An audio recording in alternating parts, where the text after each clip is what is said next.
Ready graphics? Ready theme? Cue back. Good evening. For your information tonight. I mean, it would be a really cool podcast. You have Murphy Brown, the podcast, and just do episodes you never could afford on television. Yeah, I'm in. You know? And it'd be a lot easier. We don't have to worry about makeup or wardrobe. Yeah. That's my favorite part of podcasting. Oh, me too. We all don't have to be in the same room the way we did it on the Rugrats. Would be a really cool podcast. I'll be props. But season 2 was just so great. I didn't realize it until I looked at a list of the episodes we did. It's really good. And then Corky gets married at the end of season 2. That's right. The Temptations show up. Yes. Mr. Tom Seeley was the best man. Oh. He was in the wedding party. How did I not notice that? Yes, he was with his white tuxedo. I'm so excited to do. Steve Peterman is the florist or the caterer. That's right. Yeah, That's right. And speaking of, which we didn't mention, is when I was rewatching Frank's appendectomy, you are in the montage at the beginning. Yes. As a possible Murphy Brown secretary candidate. Exactly right. That is all I'm going to do as far as acting. Because I am not an actor. You look very eager. Oh yeah. Well, they told me to sit up straight and look nerdy. I guess I don't remember, but that's probably why you didn't get it. She doesn't like eager. All. Yeah, that is the extent of my acting right there. I love how they're little cameos. I mean, Diane is in it twice. Oh, I mean. Wasn't it Corby with the hair in season 1? Stills in the background. Oh, I didn't know that. Yeah, so when they when they would have a story and the little picture would show up on the picture would show up on the television. There was a story about bad hairdos gone wrong, and one of them's Corby. Oh, I didn't know that. There's one of I think when they're talking about the gangsters. One of them's Barnett. That's in season 1. Yep. Yeah. Barnett's a gangster.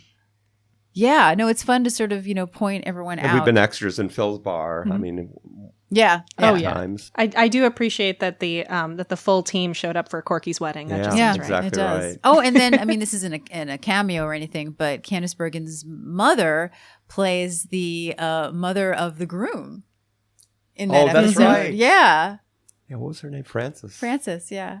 I just saw her in a movie. We were just watching a movie, and she was in it. And I said to Yvonne, that woman looks familiar. I looked it up, and it was Candace's I don't think I've ever seen her mother in a movie. And I can't remember what movie. I'll think about it. Oh. It was a famous movie, and I just can't think of what it is. Speaking of... American Gigolo.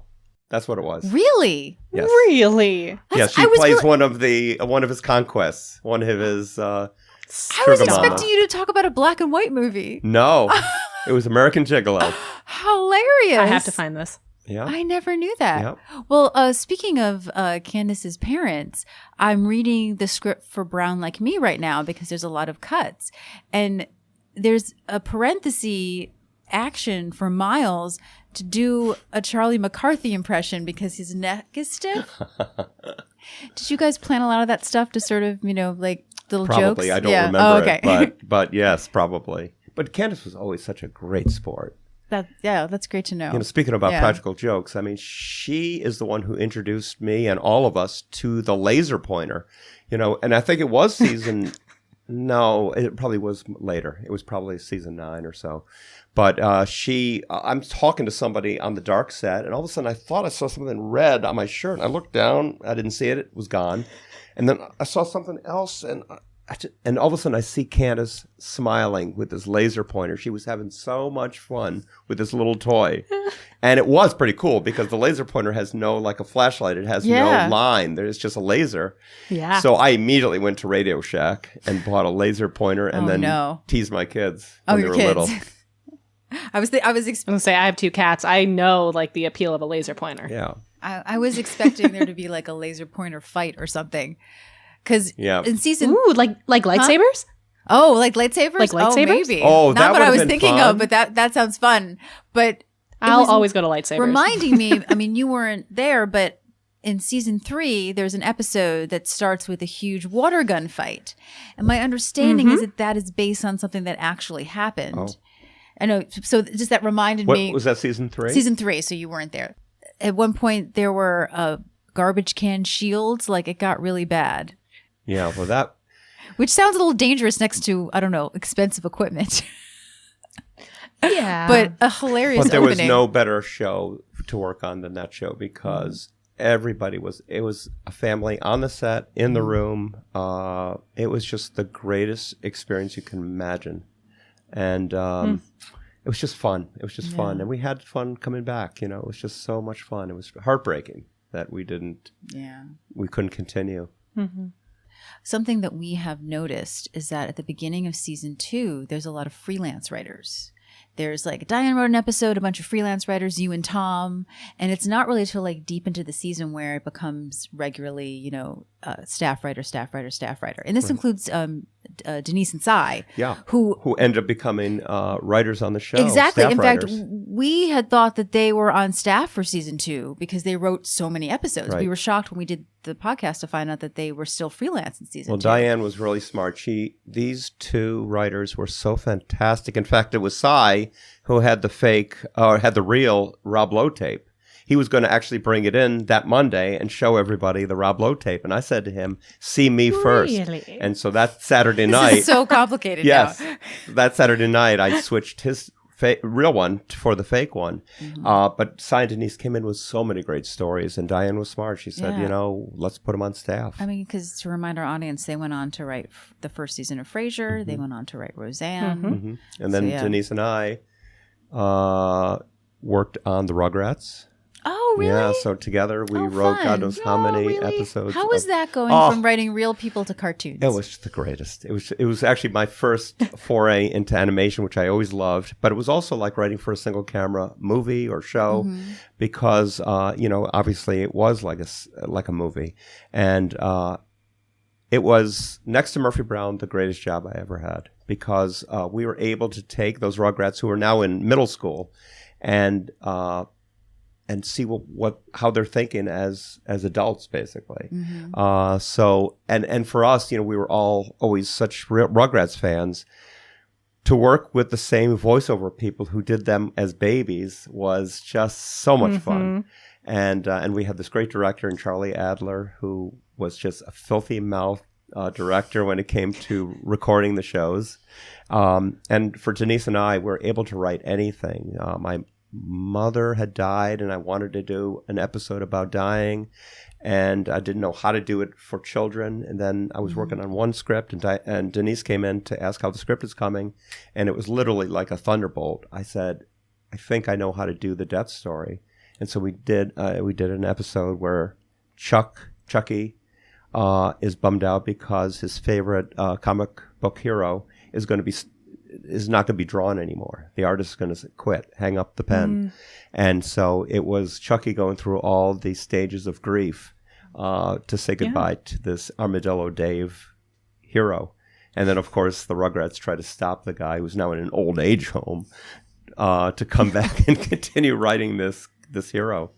So and we were so bummed out. We did it for 2 years, and then Klasky Chupo had problems with Nickelodeon, and so it became a business thing to stop producing it. So I've known Denise a long time, but through Murphy Brown. Do you remember why there's so many freelancers at the beginning of the season? I don't know. Yeah. Corby would know, and Diane would know. Yeah. But you know what happens. I mean, they come in, they work on it, but unless you're in the room all the time, you can't possibly get the tone or the voices or the syncopation of this. Yeah, I imagine the script is very different after you guys have it for the week. I mean, not to get snippy, but there was one freelancer who ends up winning Humanitas for really a script she didn't really write. But that's television, right? Yeah, that's something that Corby has sort of taught us. She's really very precious, as she should be. Maybe precious isn't the word, but she really taught us, everyone in the room, the person's name on it, it belongs to them. And that is just the writer's code. And that is what you do because someone would do it for you. And so we always try to be really good about not saying who wrote other lines. Right. And I love that about it, that you're a team. Right. And that's just the way it is. And yet we have such a generous room because somebody will say, oh, and this was 30 years ago, someone will say, remember when Tom came up with this line, or remember when Steve or Gary came up with this line. Mm-hmm. So everybody would give people credit, years later. We still remember some of the great lines. No, that's I have to say that too. There have been many people on who have not their own lines, but will give credit. Oh, this was in my script, but so-and-so wrote this, Yeah. you know, because you want to back up your fellow writer. Yeah, it's just such a special group of people. Yeah, and everyone's been so lovely to us. Yeah. Well, you know, Yeah. Diane cast a great group of actors, and she also cast a great group of writers. She could not have done a better job. Yeah. I think that's something that makes it stand out is you see that. Yeah. You see that cohesiveness. You see the fact that you can, it's not just one writer the entire time, and yet you have a certain tone and language and connection and I would say consistency of character. Well, that was because it's clearly a cohesive Diane room. and Corby really. They gave everybody credit, but they knew their show, and I to this day can tell Corby's. Even though it's cohesive, you can tell different styles in each of the episodes, Yeah. and you can tell Corby's style. You can tell Diane's style. So yeah, everybody brought something to the table. Well, you know, it sort of reminds Literally. me. It sort of reminds me of Jack Benny. There was this story that some reporters or someone, and I'm sure it's exaggerated a bit, but asked him, "Well, why do you let everyone else have the jokes?" And he said, "My name is on the show." I'm doing okay. Yeah. The next day, people are going to go, "Hey, wasn't the Jack Benny show great?" Yeah.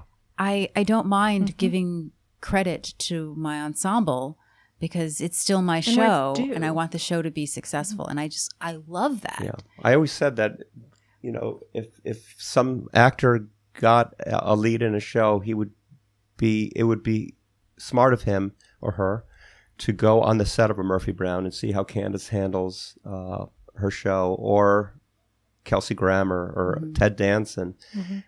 More times than not, you're going to see very generous people who understand that. And Newhart, Bob Newhart was a master at it. Bob Newhart wanted other people to be funny, and it pays off. Yeah. And sitcom is an ensemble medium, Yeah. I feel. I mean, you're always going to have sort of that lead in that head like a Candace or a Ted Danson. But in the end, it's about the group. I think it just comes easily to it's situation comedy, and situations happen with other people. But It's also buffet, right? I mean, there's some people who are going to watch the show because they lean more towards Eldon, or lean more towards Corky for whatever reason, or certainly Candace. So you have a little something for everybody. yeah. Well, and also it's it's shine theory. If one person shines, it starts hitting Yes. everybody else, and it lifts the whole up. And there is something to be said about you can see when there's a show where there is the one shining person and everyone else, quote unquote, is weaker. But the problem is that then there's this panic that person can never be off screen. That's right. Because if they're not there, then it doesn't work. As opposed to this show where you get to see other people, you get to see other characters, you get excited when other characters start interacting because you're not going to lose quality or integrity. That being said, though, we were told, and I haven't 100% checked it, but I'm pretty sure that there's not one scene without Candace until season 4, which is a long way to go. Yeah, and that's my memory too, that, we certainly did beats with other people, but either we were talking about Murphy or Murphy was in the scene. It was a bad trap because at some point it was just so much work for Candace. And she had all these big and she chunky had these huge monologues. Yeah. So, it eventually chipped away at her after 10 years. I mean, it's going to chip away at anybody. But yeah, it became a trap because you did want to do a scene with, in fact, I remember saying, I pitched an episode for Joe Regobuto, whatever the Frank Fontana episode was. And Diane said the show is called Murphy Brown. And that told me it was. Yeah. It would feel like a backdoor pilot, maybe. Yeah. We follow Frank as he goes home to New Jersey. And Frank had plenty to do, and he was such an integral part of this show. And to me, Joe Regobuto's laugh, even this redo that we did, his laugh is everything to me. He just felt like Murphy Brown's best friend. Yeah. How was it writing for Lily Tomlin? Oh, it was so great. And she was great. She was so nice. I remember her coming up, and I wasn't the only one, but she would come up to you on the stage and say, "How would you say this line?" And you're sort of thinking, "Wait a minute, this is Lily Tomlin, and she's testing me, or she doesn't like it, or whatever the case might be." But she truly wanted to know how this line was meant to be read. She was so kind and so talented and so terrified. She Terrified, was really? out of her element, and she became very emotional at times, not angry, but just very scared. But you never saw it on air. And I loved that character. I learned something about a character like that. Originally, we wanted them to be Murphy and I forgot her character's Kay Carter Shepley. Yeah. We wanted them to be sort of the Wile E. Coyote and Roadrunner, and it doesn't work in a show. At some point, these two people have to like each other. So I remember Joni Marchenko and I wrote an episode in the 10th season of Murphy unable to sleep because of chemotherapy. Yes. And the entire episode took place on the phone. And it was a way for us to bond Candace and Lily, who actually loved each other in real life. But Kay and Murphy bonded, I think, in that episode. Everybody did out of the goodness of their heart. If she had to stay awake, then they would all, stay awake with her. There's also a great scene at the beginning of season 10 when she really pushes Murphy to get the mammogram. Yes. That I think that's a small little bonding moment. And she also stood in for Murphy, right? When they were trying to sneak Murphy in past the paparazzi. Oh, you took advantage of Lily Tomlin in that season. Oh, yes. If I may say. There's also an episode where she, they do a sting at a grocery store. And she's like the cheese lady with a wig. Oh, that's right. And it's like, I've got a picture I'll show you after we're done here of her dressed up as a man. And she did that too. I've got the picture right here, and it's just she's standing with one of our writers, Janice Hirsch, as this, I forgot whatever the character's name was. She was so great. And then, after the show, she'd go with us to the smokehouse, and we'd have martinis, and so she socialized as well. And then I had the greatest thing happen to me. She had a one-woman show in Los Angeles. Gary Danzig and I went. And then we were invited to the after party, my first and probably my last after party. Did she do Search for Signs of Intelligent Life? Yes. Okay. I love that show. Yeah, I saw it in New York when she did the sort of revival of it, and it changed my life. Yes. It's such a great show. It really was amazing. Amazing. Yeah. So we were standing there after the show was over at the after party, and she comes either up or down the staircase with Gordon Davidson, the artistic director of the Taper Forum. And it was like something out of a movie. She comes down the stairs, everybody's applauding, and then she runs over to me, whispers in my ear and says, "Don't leave." And then just goes about her business. And so later in the night we talked, and I'm thinking, this will never happen. It never did happen to me again. It's usually leave. That's so nice to hear. I've heard nothing but lovely things about Lily Tomlin. She's definitely a hero of mine. And mine too. It's that person you don't want to hear a bad story about. You're so nervous. No, and I don't think you ever will. And how great was she in all the Robert Altman films? Yes. Oh, that's where I love her most. She's so versatile. That's the amazing thing. And I have to say that I grew up watching 9 to 5 and The Incredible Shrinking Woman. Oh, yes. But it really wasn't until after Murphy Brown when I saw this one woman show that the breadth of her career really sort of hit me. I saw how much I could learn from her. And the funny thing was that I went to see it because I was in grad school and I was reading the review in Time Out New York, and it said every acting student should see this. And I went, okay. Like I just listened to what it had to say, got a discount ticket, went with a friend of mine who was also like one of her favorite plays. And we met Lily after, we did the stage door, and she was so generous considering that we were strangers. Yeah. Yeah. She's just a warm person. Yeah, that's the impression that I got. So it's nice to know that that's actually who she is, because you obviously know her and I do not. Well, I haven't seen her since, but I do remember her giving me a little Edith Ann doll and signing it. So I've got that at home, this cute little orange hatted doll with Lily Tomlin written on the belly. I will say my love affair with Lily Tomlin began with 9 to 5 because my family loves that movie. But for me personally, I believe started with Big Business. Big Business is, I don't know, why did I not mention it? It is a classic. Because it's just, I still to this day do the thing that she does with her bracelet on her wrist where she pretends that it's a rattler and they go, tss, tss. It's just some of the best physical comedy. It's so subtle. I mean, obviously Bette Midler's incredible as well. But also Bette Midler, Lily Tomlin. Oh, yeah. Both were on Murphy Brown. Yeah. Queens. Technically now recurring characters because of the revival. Yeah. Yeah, I loved Bette in that very first That was such a treat. one. I forgot now. I think it was... She was in the finale originally, yeah. Yes. Oh, it was the finale. Mm-hmm. Yeah, she was Murphy's was, last secretary in the original run. The way run. she held her hands and... Yeah, just the little details. It's the best. Oh, God. Yeah, and something claws. really amazing being in the studio when she came back was they started showing to the audience the sort of a bunch of secretaries, just I guess to get us all like excited and riled up. And this time they included Bette, and I knew she was coming. And no one else really did. I'm sure some people did, but most in the audience. And so I was like, oh, okay, that's there to remind people. But when she walked out, I was all ready to applaud and no one else was because of the shock. Yeah. Like, oh, that can't actually be Bette Midler. And I'd never seen it before where there was a pause before she got entrance applause because people just, I think, couldn't believe that, like, Bette how's Midler. It possible, right? Yeah, but she got applause on the video right away. It was really interesting to see. And Yvonne and I went to see her in Hello, Dolly, and it's the same so sort of did thing. I I mean, yeah. there's just this firepower that you just can't teach anybody.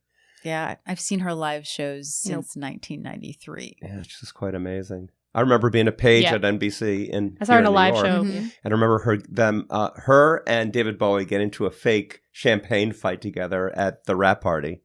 So, oh my God. Yeah. So that was 1979. Of course. That is such a specific snapshot of a time period right there. Even more so if like Andy Warhol was like right next to them. Yeah. I mean, it was about that time. Yeah, right? yeah. Yes. I feel like it's our Studio 54. It was that whole bunch. Well, I mean, if people are feeling nostalgic for some classic that HBO currently has both Big Business and Beaches I know what available. I'm doing after this. So if you just want to go down that hole, which I did the other day. I was just It's a recommending wonderful that to That's what someone. I want to see again. So good. There is a young person at So my job. good. I'm digressing so much. Sorry. And he loves movies. A young person. And I have been sending him recommendation lists because he's so much younger than me. Everything from Bull Durham. Yeah. And we were talking about certain things and he confused good. Richard Dreyfuss with someone. And I said, well, no, you have to watch. No. Listen, if we're talking about Richard Dreyfuss, you need to watch Downton Out in Beverly Hills. Of course, he had never heard of it. And then I had to go through the whole thing. Well, this is a movie that started Touchstone. He's like, oh, you've spoken about Touchstone. Like I'm teaching him about the history of 1990s film. It's pretty hilarious, but yeah, he'll come back to me and go, okay, so I watched Soap Dish. I didn't like it. I was like, okay, so now we get you don't like the over-the-top comedies. We're going to take those off the list.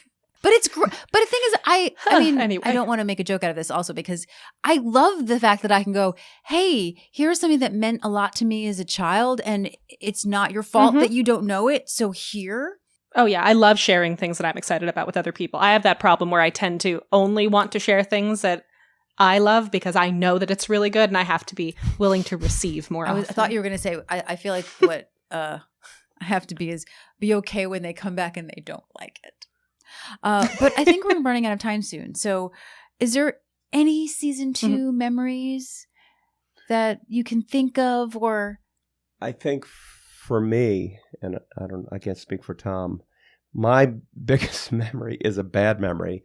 I wonder why Tom and I left the show after the second season because we were having a blast and it was a show you could be proud of. And I look back thinking, what were we thinking? I know why we did it. You know, I know that Paramount, offered us money and Tom and I were partners. So we only made half of what other people were making in the room. I know that part of it. Yeah, that always surprised me when I found that out. But it was such short thinking. It was just a bad move because coming back in the 8th season felt so good, and then we were not going to leave again until we drove the show into the ground, and then to finally cap it off with the whole breast cancer season was such an important, Mm-hmm.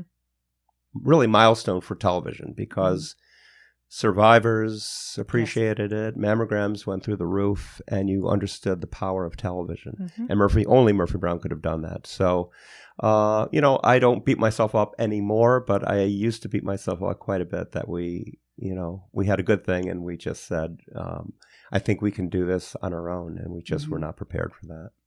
So, Yeah. that's it. That's my memory. Do you have any memories of the Emmy experience? That was great because, yes, since Tom and I were out the door, it was either now or never. And I don't know if we all believed we were actually going to win because I think Frasier was just taking that Emmy every single year. No, He's a well, beast. Frasier didn't start until 93, I think. Oh, So it wouldn't what been show? in competition with you. I mean, I can look it up if you Yeah, want. I don't know. And it certainly wasn't Cheers, was it? And it would be. I mean, Cheers would definitely have been. Yeah, Maybe Cheers then. It might have been Cheers, especially because you have the Yeah, that might Frasier be how you're remembering connection. it. It probably was Um, Cheers.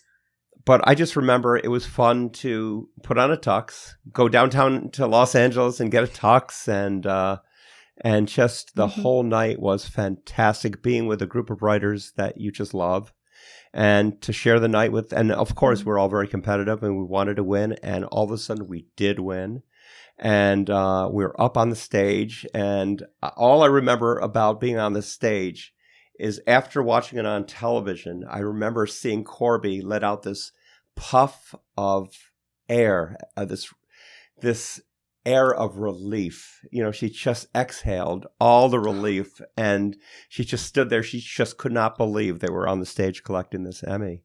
And it was an Emmy, really, truthfully, shared with a group of people that we couldn't have picked better people to share it with. Well, if I may say, The only bad part was Russ and his wife, Kath, and me and my wife, Gail, my first wife. I don't know what happened, but we didn't end up at the cool Murphy Brown table at the governor's ball. We ended up, for some reason, upstairs with a bunch of the relatives. I remember there was one grandfather on an oxygen tank at our table. And I don't know how we got up there, and I don't know why we didn't come down and say we're going to sit with you guys. But we stayed up there. We had a good time while all the other writers were downstairs in the cool room. So, Aw. yeah. Aw. And then I remember Russ was so upset about it. He went to steal either an ashtray or something off the table, and a waiter stopped him and said, "I'm sorry, sir, you can't have that." So it was like the perfect end to an imperfect night. So I looked it up, and this is who you were up against in 1989 for Outstanding Comedy Series. It was definitely Cheers, Designing Women, The Golden Girls, and The Wonder Years. Oh, wow. Yeah, That is that's a pretty darn good. behemoth of a category. Yeah. Dang. And all, I mean, at that point, hadn't all of those been out for a Yeah. while? You were kind of the Yeah, because newbie. Cheers That's was what in its whatever it was, 8th 82, season. I think Cheers started. Yeah. Yeah, Yeah, all of those shows are yeah. classics Golden Girls before was you just came one along. of the greatest Yeah. situation comedies. Oh, yeah. So it was Mhm. either now or never, and so we were really, really hoping, leaving the show, going to Paramount, that we would end up walking away with the Emmy, and we all did. In fact, my That's wife, amazing. Yvonne, is home packing now, and so literally as I was walking out the door, she was just packing up my Emmy, which I don't want to say, but it Aw. looks like a box of springs. This thing just fell apart, so I've got to I get thought it. you could send it to like the Emmy doctor and they I fix don't it for think free. they do that anymore. Of course. That's So I like think they'll give you a new one for a couple Oh. $100, but I don't Ah. think they're going to fix my. And I don't 'Cause think I it's heard- fixable. I heard they used to fix it. Well, It's huge. I darn haven't seen that. it in a long time. It's a really Mm. big and very, very dangerous award. I mean, this thing had those wings are so Oh, sharp. I'm surprised some sore winner didn't kill his spouse with it. Because he literally could kill somebody with this thing. It is so sharp. I always remember as a kid watching the Joan Rivers talk show, and they had the cast of The Young and the Restless on, and one of the actors had won, and they had put little Dixie cups on the wings because they said that he had accidentally like sat on it or something. Yeah. And like it didn't pierce, but like it really hurt. God. So as a joke, they were like, we need to protect these, yeah. I'm surprised they didn't change the design because that really looks, I got to say, it looks dangerous. But I couldn't remember. Yeah. It's big. Well, I haven't seen it in so long. I've never held one, but I felt one up, which we talked about in our first episode. I went to the Actors Studio Drama School, and we used to get to go to the edit session for Inside the Actors Studio. And in the edit bay office, in a corner, was a sports Emmy. And I was afraid if I lifted it, it might set off an alarm. So I just decided to sort of feel around it just to know what it felt like I was blind. And that's the closest I've been to an Emmy. Did it go, You know what? I don't know. I was silent about it, but I'm now. You now make me think that I've assaulted this Emmy, and then I feel awful. I mean, I didn't want to say anything, but when you said you felt her up, me too. Oh God. One of my friends was in the band's visit, and they won an Emmy for the cast performance on the Today Show, I think. But she has pets, and so she just posted about having to put it on like the one kind of not wardrobe, but basically where they turned an old wardrobe into like their bar cart essentially, but she had to put it up on top of that because it's in the tallest spot so that no animal is getting punctured by those wings because they're terrifying. So, yeah. Any last questions, Jesse? No, you just filled my heart with all the Jim talk. That's pretty much all I ever want to talk about. And then to come back in the 10th season and write more Jim stuff was really fantastic. It capped off with my favorite episode of the entire run, which was Murphy and Jim getting high and discussing their friendship. Mm-hmm. Oh, I mean... Yeah, and that's when we find out that, he drove her to Betty Ford, which is so beautiful. Yeah. Yeah. I think it's one of the best moments it's definitely the best moment of their relationship that we see on screen. And I definitely think one of the best relationship moments of the series is that. I also, speaking of future episodes and Jim things, I'm very excited to get to talk about his novel because. Oh, it's one of our favorite episodes. That's season 3. Yeah. You weren't there for that, but. Yeah. But that would not have happened if you had not set the ground for Jim. Like nobody would have thought of that had you not created the nuance and goofiness of this character that we have. You find out that he's in love with Murphy, actually, which is not something you thought would come from. I don't know if you watched it when you left, but he writes this novel, and there's a character in it. It's a spy novel, which makes sense for Jim. And there's a character in it as this sort of, reporter type who becomes sort of the love interest. And everyone goes, "It's you, Murphy." And she goes, no, of course not. "It's you." And then they realize that it's her. Doris is pretty sure that it's her. And then he confesses that he must have this sort of oh, that's so underlying love. But he also realizes that it's really not what he thinks it is, because then he starts listing all of her faults and how terrible the relationship would be between the two of them, which also leads to one of my favorite lines, which is Murphy goes, "Great, I'm now going to go and look at myself under fluorescent light." Yep. He tells her how terrible she is, and he's like, "Oh, this is great. I'm going to go home to my wife now."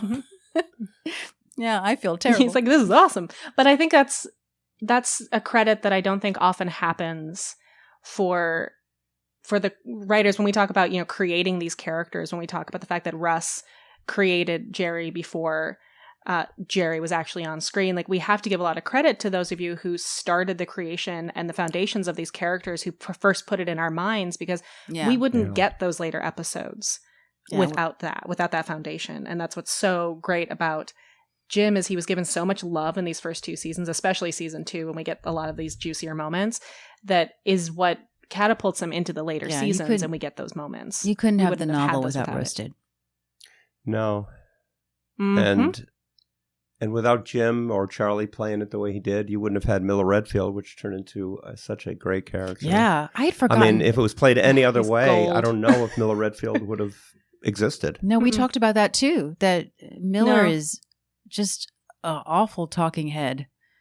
And, Yeah. Chris Rich gives him such life. Yes. Chris was so good. I love how awful. terrible he is.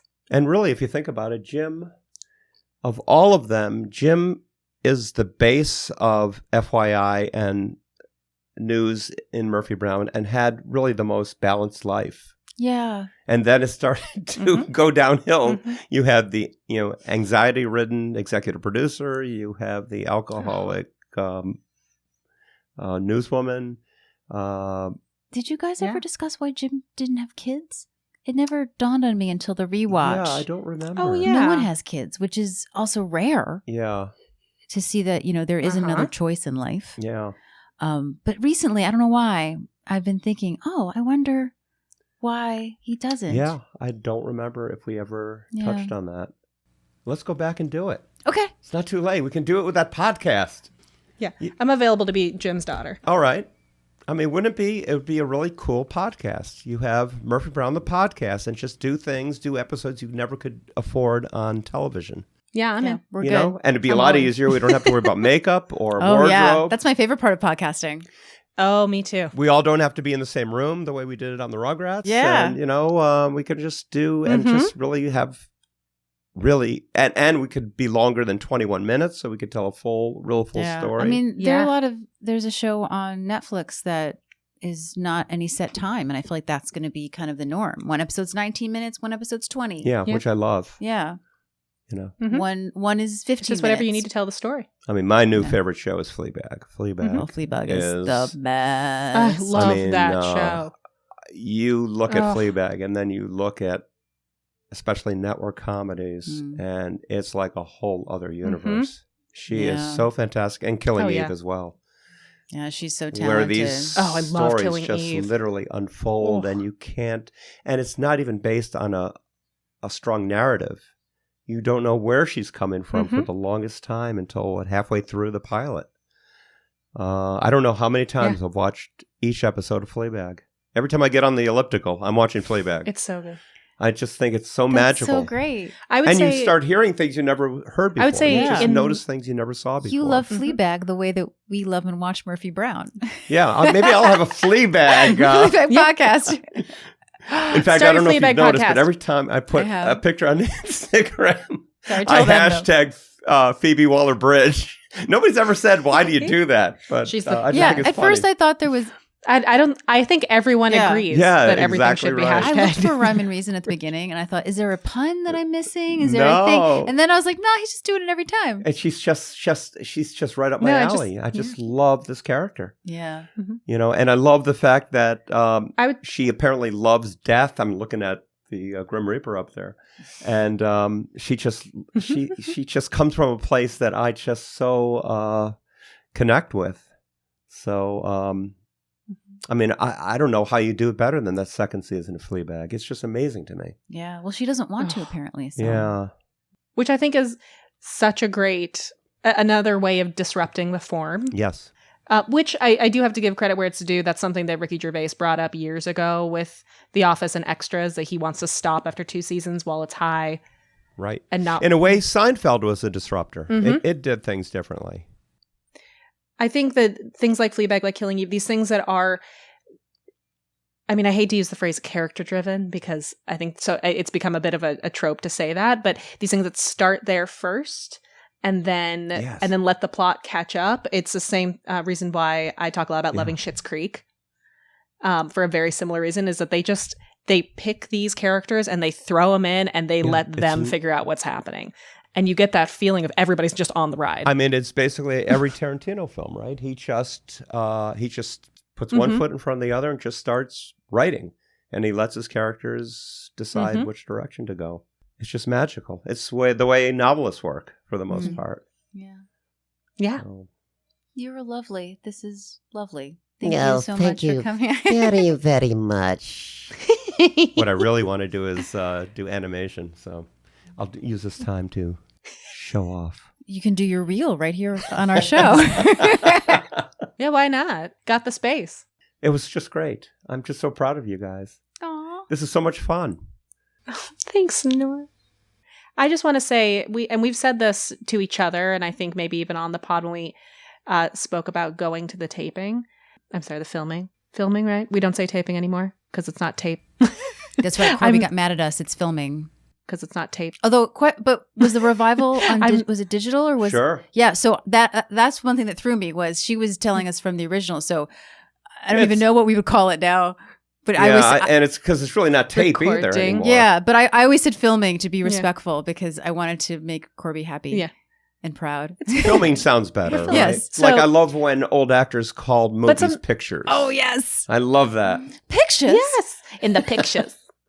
But something we spoke about is the fact that you have always been a very special light to us as a guest and as somebody who has been so supportive of this podcast, and meeting you in person, and just you are a light. We're very happy that we got to have you back. Oh, I'm just so happy. I'm so glad it came in because it's so different. It's so nice to be here.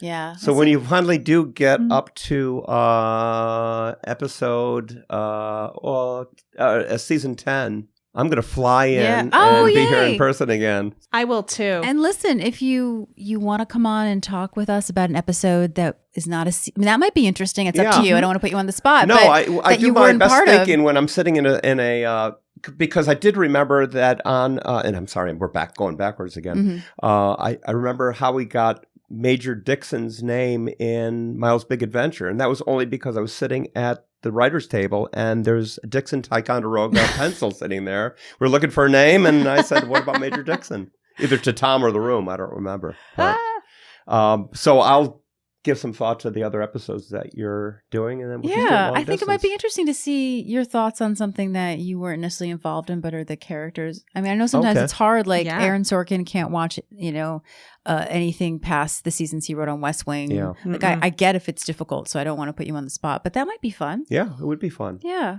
Yeah, you get very sad in a way when you start seeing certain things that you know your characters wouldn't say or do. That I feel like that probably would be for me the hardest. I mean, I think Corby always said that no show should go past 4 seasons, but I don't necessarily agree with that. But 5 or 6 is probably the limit when it comes to these things. Yeah, but I'm so glad that you did at least have the 10th season, because the 10th season was just so wonderful, and so to have everything it did.